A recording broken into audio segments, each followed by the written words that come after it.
turabakiriye iyi ni ikazemedia aho twasuye senga cyangwa se twakira igikorwa cyo gushyikira studio ye nshyashya. Mbere ko tugiye ikindi kintu twamubaza tushaka atubwire neza uwo ari we. Ese senga ni muntu ki ku muntu utamuzi nk'umuntu mumvishe bwa mbere kubera iki gikorwa wakoze kizagera ku isi hose. Ese senga ni muntu ki? Mu magambo atari menshi watubwira senga ni muntu ki? Murakoze kandi ndabashimiye. Amazina nitwa Nsenga Serugabika Pasi. Ndakijijwe nkunda Imana, hanyuma akazi nkora n'ak'uburirimbyi no gucuranga. Murakoze. Utubwiye ko ukora akazi ko kuririmba. Ese waba waratangiye kuririmba ryari cyangwa se waba waramenye ryari ko iyo mpano ari yawe yo kuririmba? Kuko twese dushaka kuba dukunda kuririmba twanabigira n'umwuga ariko tutagira ya mpano cyangwa se tala yo kuririmba. Ese wowe waba waramenye ryari ko impano yawe ari ukuririmba cyangwa watangiye kwishyiramo imbaraga ryari?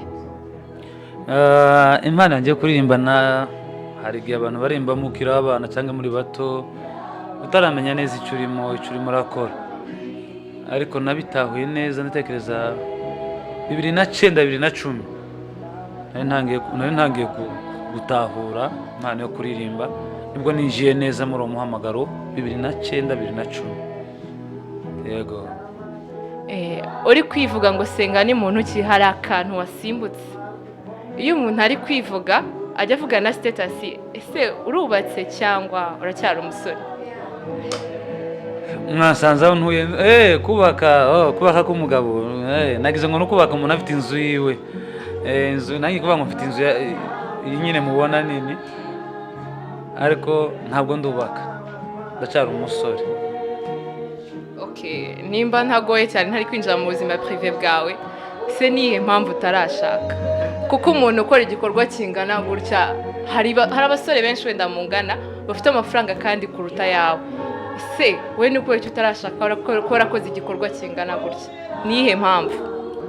Impamvu ni nyinshi, ariko zimwe muzanteye kutihutiraho. Urugo ni ikintu kibarimo, bisabye gusenga cyane no kubyitondamo cyane.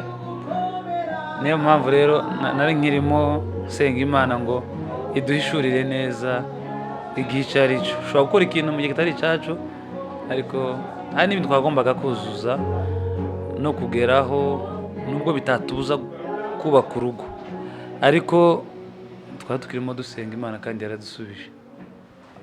Okay, katwe dutegereje mu gihe uzarangiza maybe izo achievements zindi ushaka kugeraho kugira ngo tuzataha ubukwe. Hagati aho hari mugenzi wanjye turi kumwe Mugwaneza Sandra, hari byinshi ashaka nawe kubaza. Twongeye kandi kubakira, ntimwibage gukora subscribe, like and comment kuko ibyo mubikoze mudushigikiye mu by'ukuri.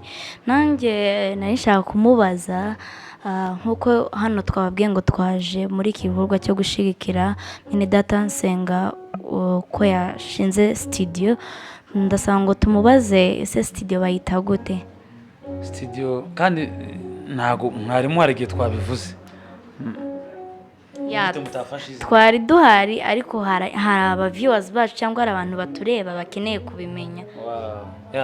Studio yitwa DMP cyangwa se katubivuge mu magambo yose, avuga ngo DMP ni Divine Music Production.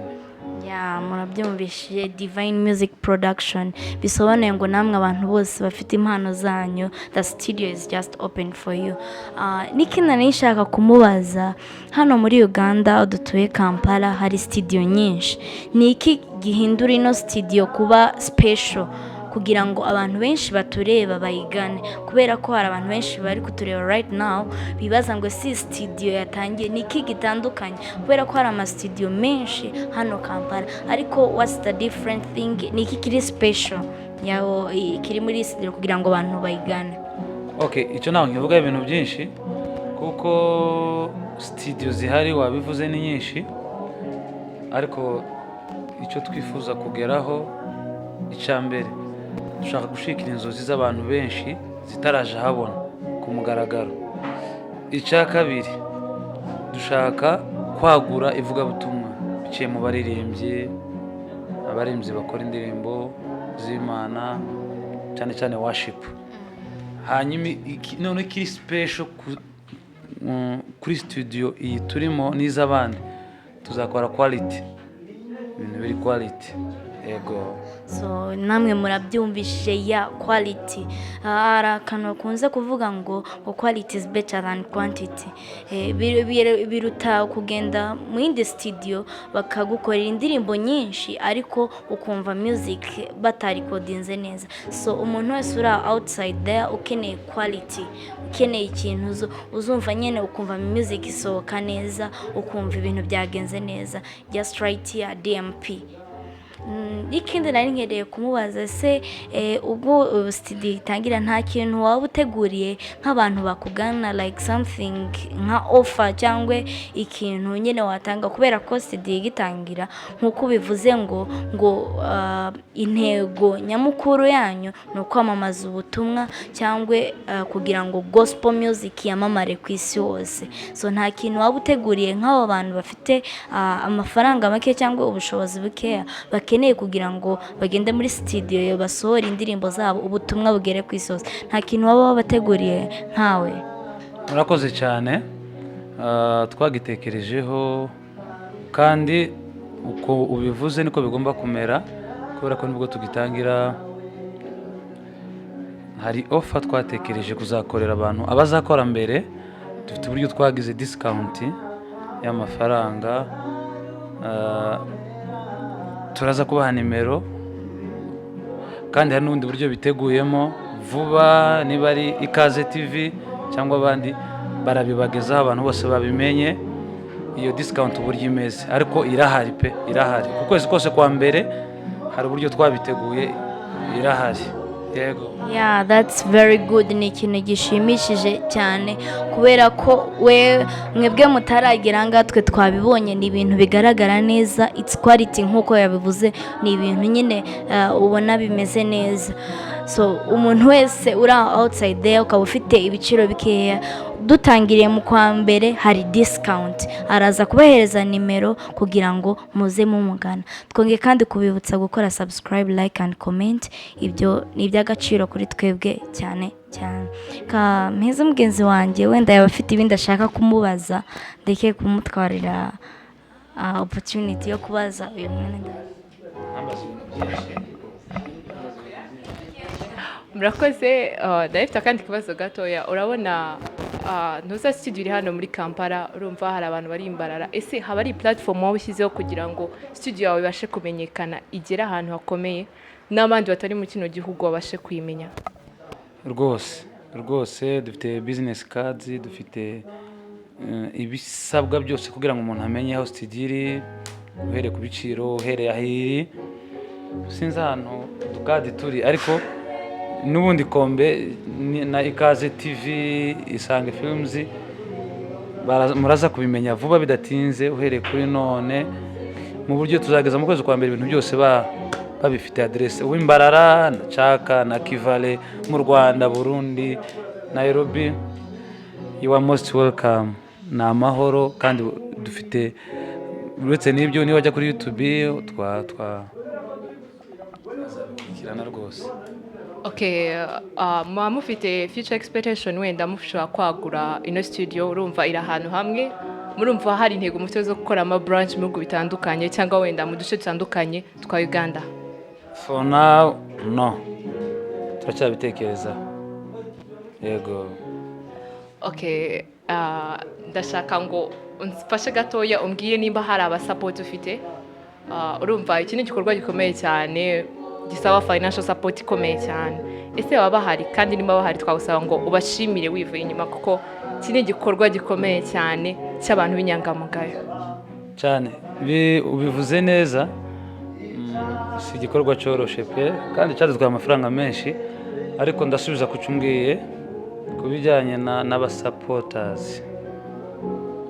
Okay, hari ijambo natahuye mu buzima, uhereye ku bantu bakijijwe, abantu basenga. Hari igihe abantu basenga cyane ariko kwizera kwabaguke, umuntu ahora asubira mu kintu kimwe. noneho rero nta bandi ba sponsors dufite cyangwa se abandi baterankunga iruhande. Mfite navuga ko ari umuntu umwe wanshigikiye muri kino gikorwa kandi ndanamushimiye, nubwo atari ngombwa kumuvuga mu izina, ariko ndamushimira rwose. Ni umuntu umwe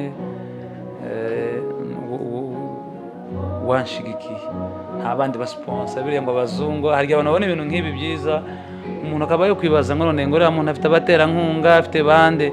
Ntabo, Nyagasani yo mu ijuru niyo yabikoze iciye muri abo bantu nari mvuze, mu muntu wanshigikiye. Yego.